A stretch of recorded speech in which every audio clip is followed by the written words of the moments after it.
Continuando con los temas de reumatología, a continuación vamos a ver uno de los más importantes, no solamente porque normalmente entra alguna otra pregunta en el examen de residencia médica, sino porque es un tema bastante importante que frecuentemente se lo ve en la consulta clínica diaria.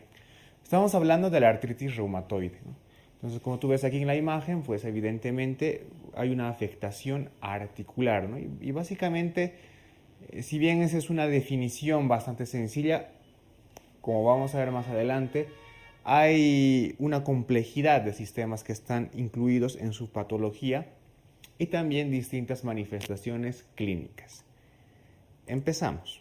Bien, vamos a definir a la artritis reumatoide como una enfermedad crónica, ¿no? Eso es importante. Es una enfermedad crónica y también es inflamatoria. Es crónica e inflamatoria, ¿no? También es sistémica. Por lo tanto, si bien la parte articular es la más afectada, ¿no?, hay una manifestación o afectación de varios sistemas de nuestro organismo.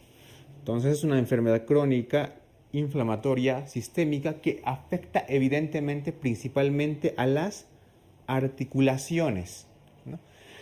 Y esta afectación de las articulaciones tiene dos características. La primera es que es simétrica y la segunda es que es una afectación poliarticular, ¿no?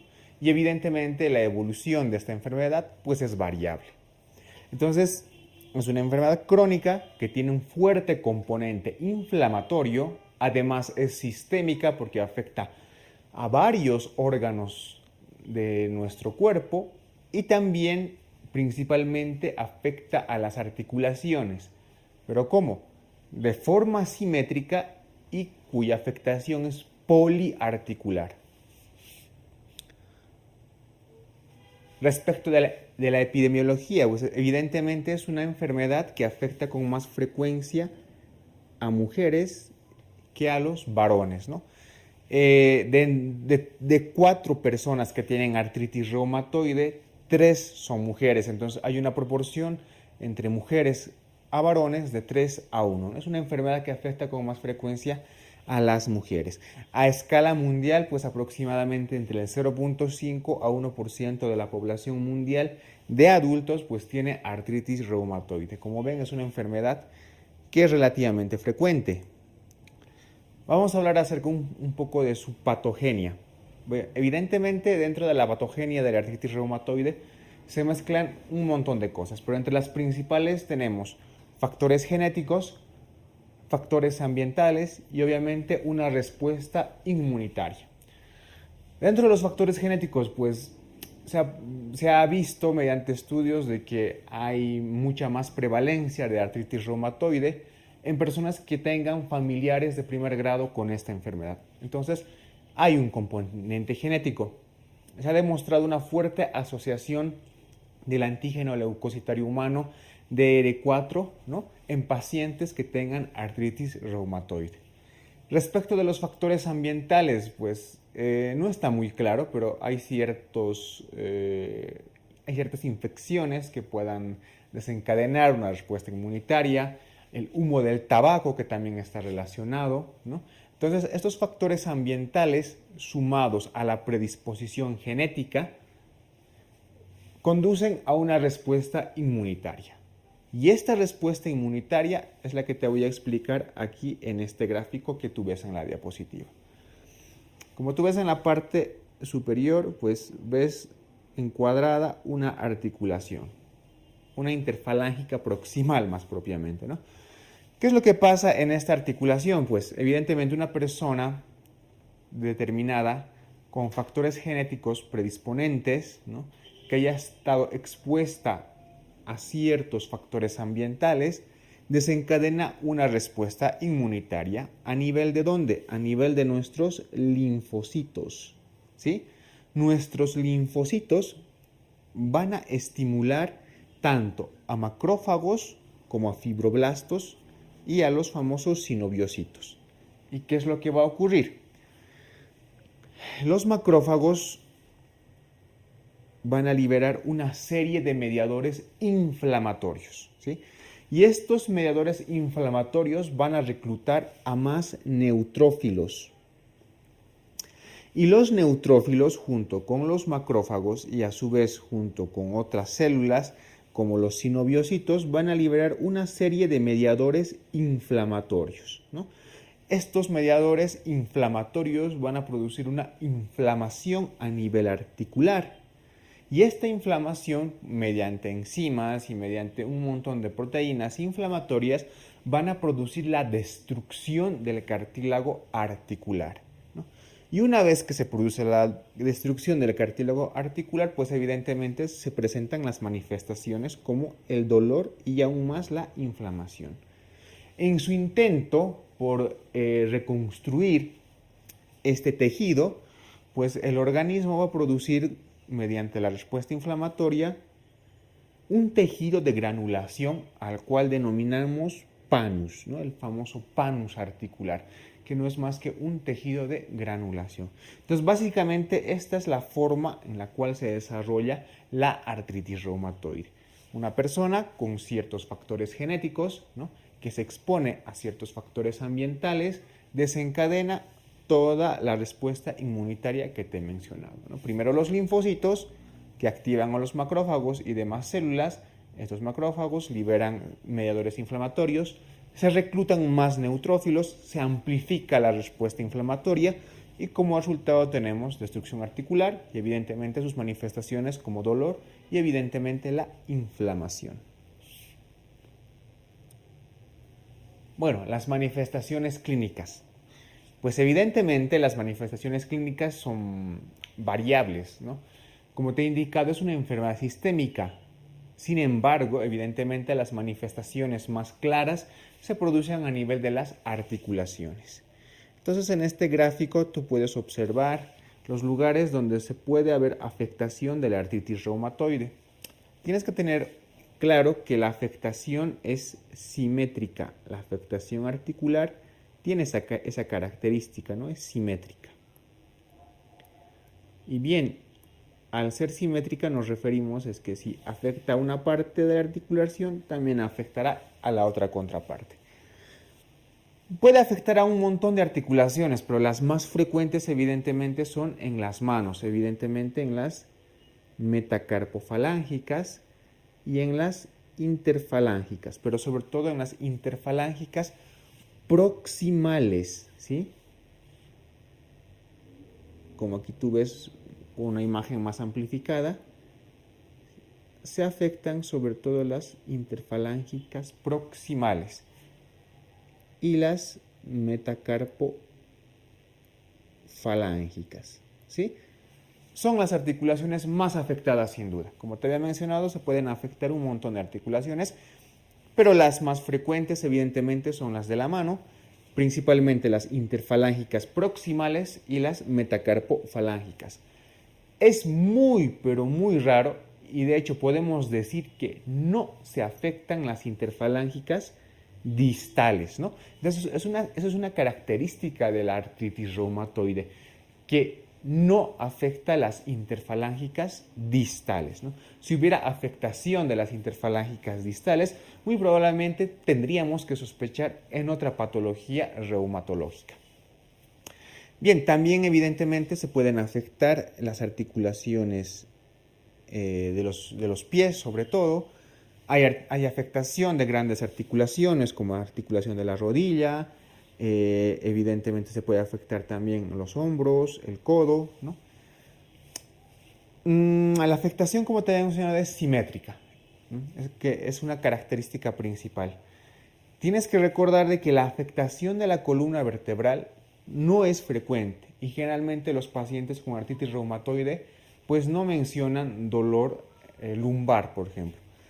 Hay una excepción en la cual puede haber una afectación de la columna, pero cervical, ¿no? Hay afectación de la columna cervical, sobre todo a nivel de una articulación, que es de la primera y segunda vértebra cervical, y eso nos produce una luxación atlantoaxoidea. Esta luxación atlantoaxoidea, pues puede generar sintomatología neurológica, ¿no? Nos puede producir una mielopatía compresiva. Ya te digo que la articulación atlantoaxoidea, pues no es muy frecuente su afectación, ¿no? Pero si hay afectación de la columna vertebral, lo más seguro es que se afecte la columna cervical. ¿Mm? Pues bien, entonces, te he indicado de que es una artritis que es simétrica, que afecta con mayor frecuencia a las manos y a las articulaciones de los pies. Dentro de las manos, las más frecuentes interfalángicas proximales y las metacarpofalángicas.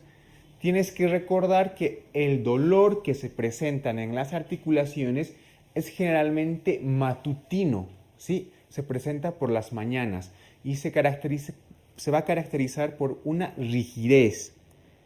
Hay una rigidez matutina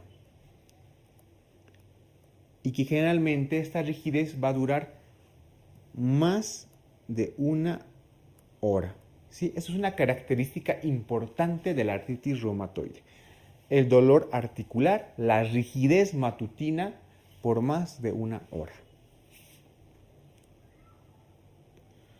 Bien, evidentemente, como te había mencionado, como aquí ves en la imagen, las articulaciones más afectadas son las de las manos. Y una evolución crónica de la artritis reumatoide nos puede dar deformidades importantes, ¿no? Entre las principales, una deformidad en ojal o del botonero, la deformidad en cuello de cisne y la deformidad en seta, que afecta principalmente al primer dedo de las manos, ¿no? Entonces, esas son las deformidades más importantes que se pueden presentar en una artritis reumatoide degenerativa, ¿no? Cuya evolución ha sido bastante crónica y muy desfavorable. Aquí en la imagen de la radiografía, pues lo que tú ves es principalmente lo que te había mencionado antes. Generalmente no hay afectación de la columna vertebral en la artritis reumatoide, pero sí existe, es lo que hemos denominado la luxación atlantoaxoidea, ¿no? Que se produce a nivel cervical entre la primera y segunda vértebra cervical, ¿no? Que ya te digo que no es frecuente, ¿no? Pero si se presenta, pues se presenta a ese nivel. Bien, los nódulos reumatoides. Pues los nódulos reumatoides se presentan entre el 30 a 40% de los pacientes con artritis reumatoide. ¿Cuál es su característica? Son nódulos subcutáneos, ¿sí? Generalmente son indoloros, o sea, no duelen, pero si los palpas son blandos, ¿sí? ¿En qué pacientes se van a presentar? Generalmente los que tengan una intensa actividad de la artritis reumatoide o que tengan cantidades elevadas de factores reumatoideo. Los lugares donde generalmente se presentan, pues, por ejemplo, son en los lugares extensores de los codos, también se pueden presentar en las manos y en algunos tendones, como por ejemplo el tendón de Aquiles. Dentro de las manifestaciones pulmonares, la pleuritis es la manifestación pulmonar más frecuente de la artritis reumatoide y la pleuritis se puede manifestar como un derrame pleural, ¿no?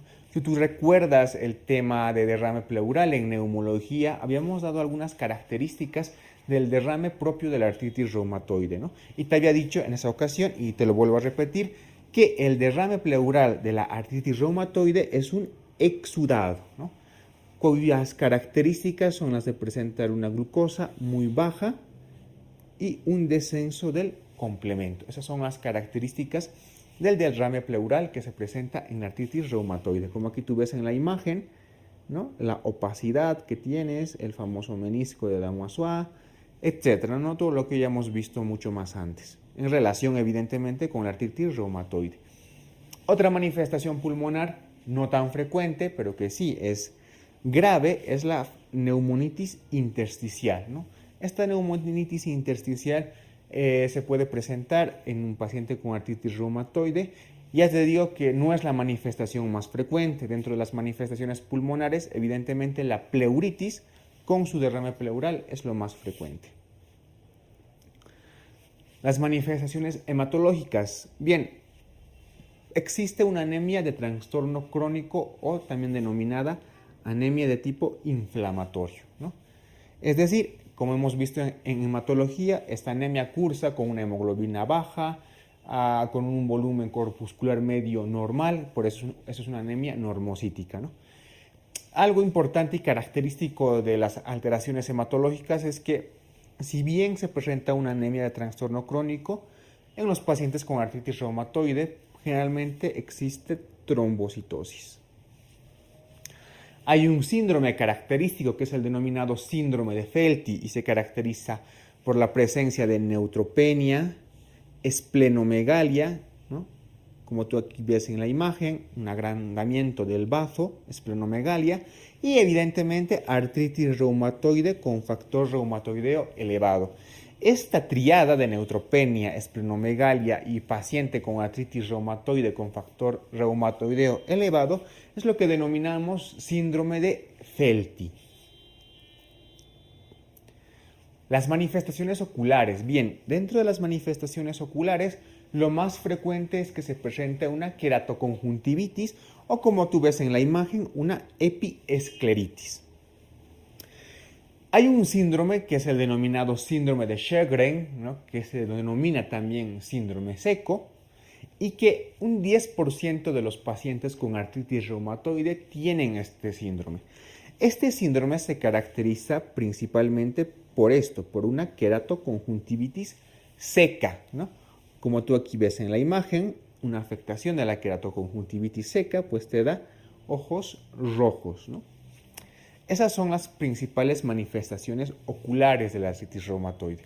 Epiescleritis, más frecuente, queratoconjuntivitis. Una queratoconjuntivitis seca es muy probable que esté asociado a un síndrome de Sjögren. Bien, hay otras manifestaciones clínicas, evidentemente, como por ejemplo a nivel renal, una artritis reumatoide crónica en el tiempo que no se controla de buena manera, pues puede desarrollarte una amiloidosis. Esta amiloidosis puede desarrollarte evidentemente un síndrome nefrótico, ¿no? También nos puede dar algún tipo de vasculitis, evidentemente. Por eso es que te he indicado que la artritis reumatoide, si bien tiene una afectación casi predominantemente articular, tiene manifestaciones sistémicas. Bien, el diagnóstico. ¿Cómo vamos a hacer el diagnóstico? Evidentemente tiene que haber una parte clínica y una parte laboratorial. Dentro de la parte de laboratorio, pues vamos a tener 3 parámetros que los vamos a utilizar para el diagnóstico.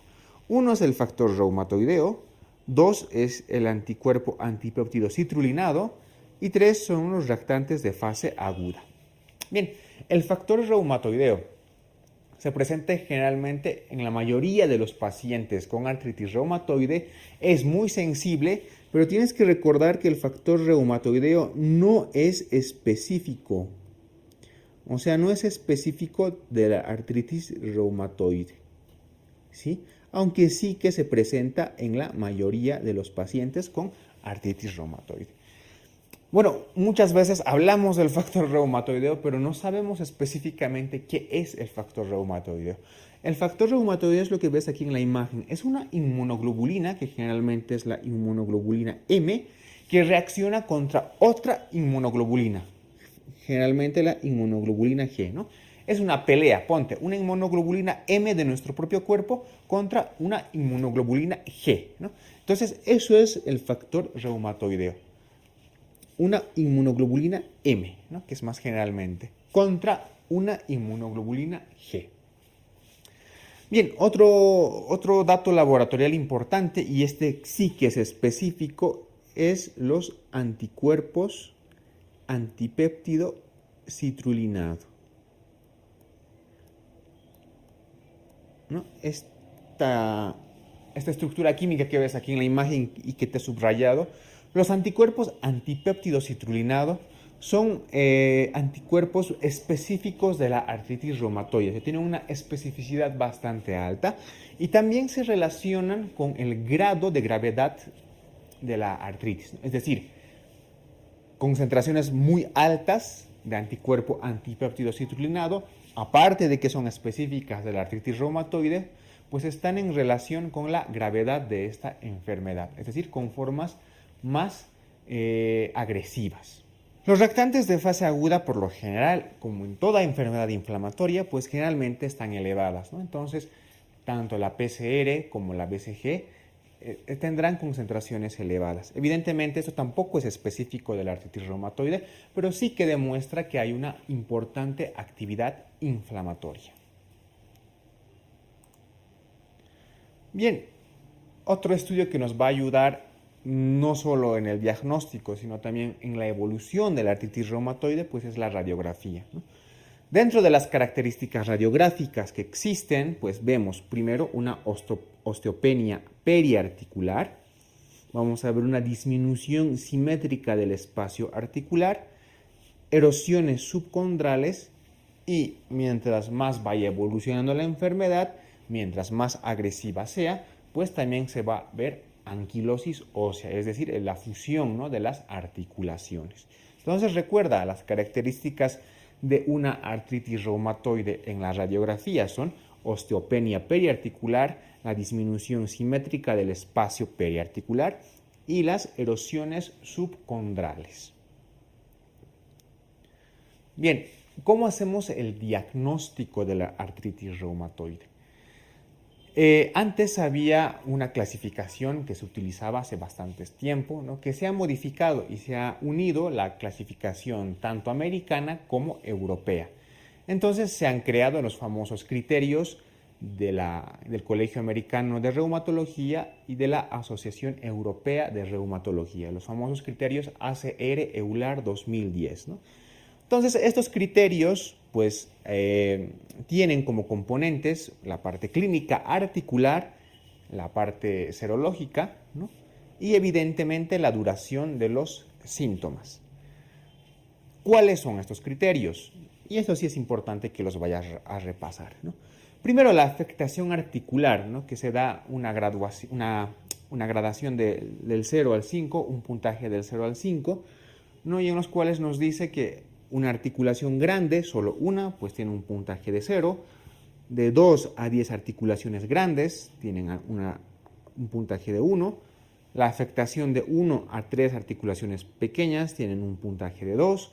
La afectación de 4 a 10 articulaciones pequeñas tienen un puntaje de 3. Más de 10 articulaciones tienen un puntaje de 5, con la condición de que al menos una articulación de las afectadas sea pequeña.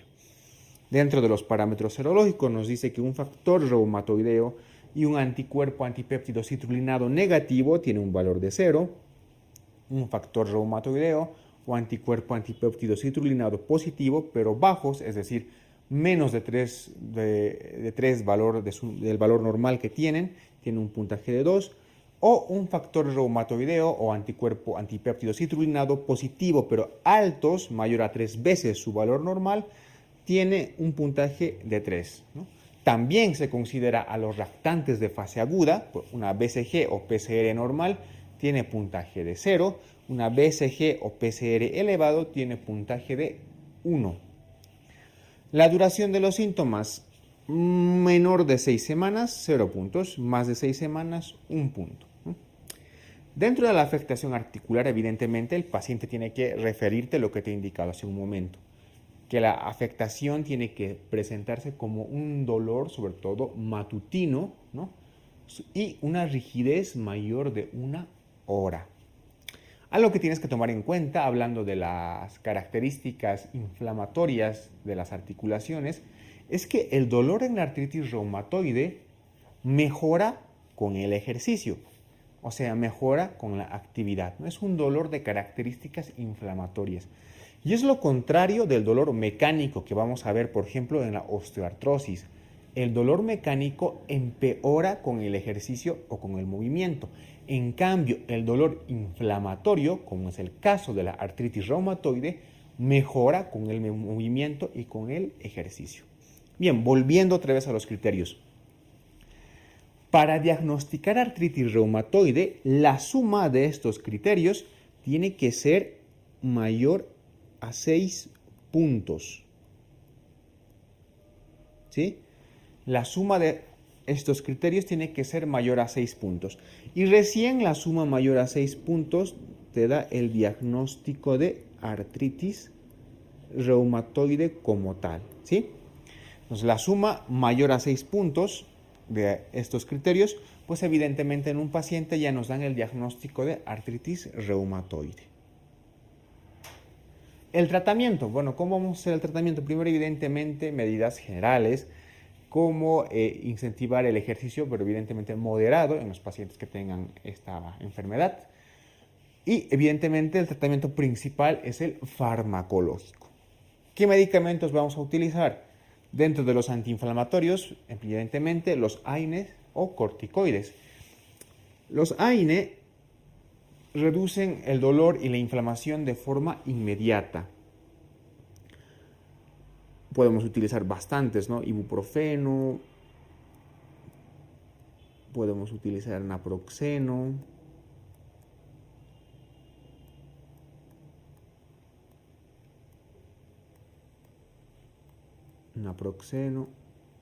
no, cualquiera de los AINES, evidentemente, tienen la misma funcionalidad o efecto dentro de la artritis reumatoide. Los corticoides, bueno, los corticoides se tienen que utilizar, pero en dosis bajas. Porque como te había mencionado en el primer tema, tienen bastantes efectos adversos, ¿no? Entonces, se tienen que utilizar en dosis bajas y por un corto periodo de tiempo. Estos dos, tanto los AINES como los corticoides, ¿sí?, simplemente te van a dar un alivio sintomático, ¿sí? Tienen un alivio sintomático. Es decir, no van a modificar el progreso o la evolución de la enfermedad. Simplemente te van a dar alivio sintomático, porque evidentemente disminuyen el dolor y la inflamación. Los que sí son fármacos de primera línea y van a modificar la evolución de la enfermedad son los famosos fármacos denominados FAMI, ¿no? Fármacos modificadores de la enfermedad, y cuyo fármaco representante y el de primera línea dentro de los FAME es evidentemente el metrotexate.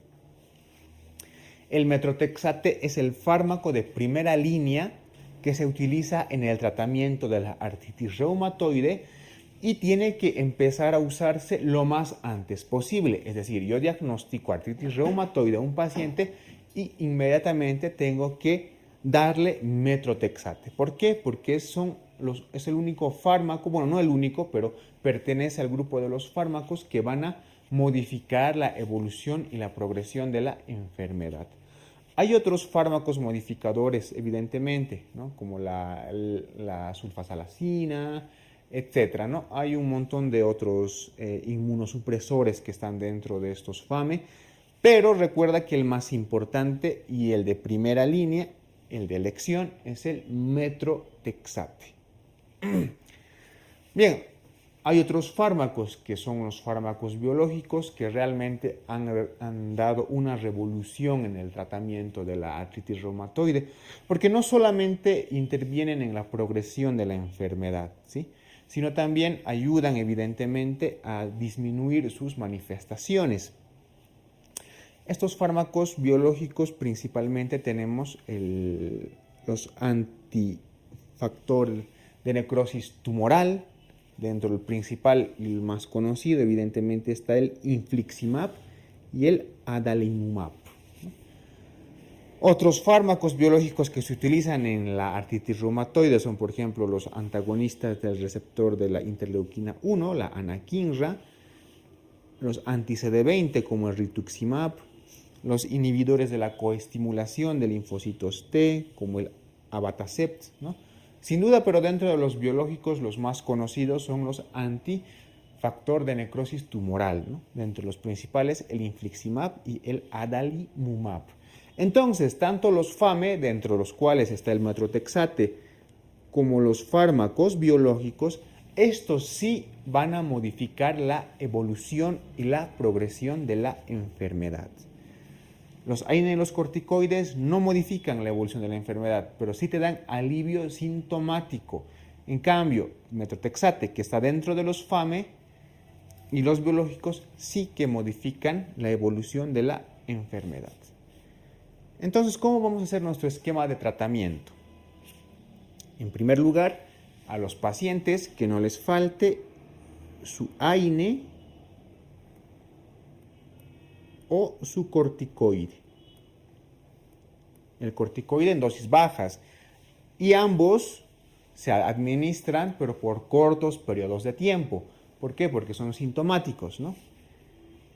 Evidentemente, el que no debe faltar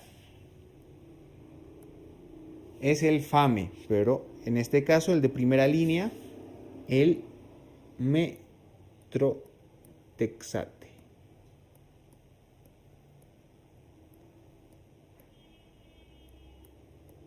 ¿Sí?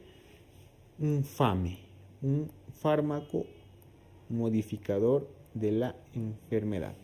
Este no debe faltar, el metrotexate. Si pese a la administración de metrotexate, AINE y corticosteroide, nuestro paciente no mejora, debemos considerar el uso de un fármaco biológico.